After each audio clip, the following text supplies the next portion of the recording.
এতদিন বেশ আরামেই কাটছিল, কিন্তু তার মাঝে খেয়াল করলাম আমার বাগানের কাজটা আর এগোচ্ছেই না। তাই আজ সকাল সকাল বসে পড়লাম পাতা পচা সার বাছতে।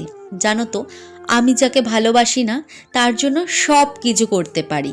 এই যে গাছেদের জন্য এত পরিশ্রম হয় ঠিকই, কিন্তু সেই পরিশ্রমের মাঝে আমার আনন্দ আছে। নিজের হাতের তৈরি গাছ, সেই ভালোবাসা আর সেই বন্ডিং, এটা কিন্তু বেশি টাকায় কেনা গাছের মধ্যে কখনো পাই না। আজ তোমরা আমার অ্যানিভার্সারির ব্লগ দেখছো। আজকে সকালটা আরও সুন্দর আর আরও শুভ, কারণ বৃহস্পতিবারেই পড়েছে।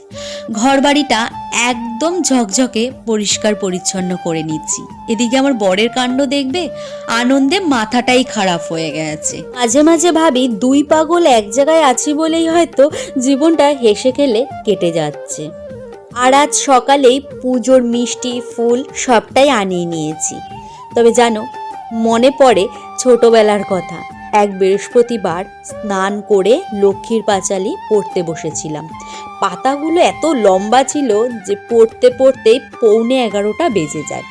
এরপর খেয়ে স্কুল ড্রেস পরে হেঁটে হেঁটে যেতে গেলে 12টা বাজতো। তবে তখন যদি মন দিয়ে পড়াশুনোটা করতাম, তাহলে আজকের দিনে হয়তো একটা ভালো চাকরি করতে পারতাম।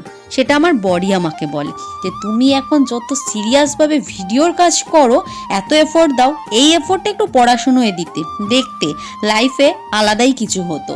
কিন্তু মা লক্ষ্মীর আশীর্বাদে আমার জীবনটা অনেক সুন্দরভাবেই চলছে। ঘর সংসার বর সবই খুবই আদরের। তার মাঝখানে সোশ্যাল মিডিয়া থেকে আমি অল্প হলেও কিছু উপার্জন করি। এর থেকে আর বড় উপহার কি হতে পারে বলো একটা মেয়ের জীবনে। দুপুরবেলায় শাশুড়ি মা মাংস কষা আর মিষ্টি পোলাও বানিয়েছে। তো চলো খেয়ে দিয়ে যাবো গিফট কিনতে। দেখা হবে তোমাদের সাথে নেক্সট ভিডিওতে।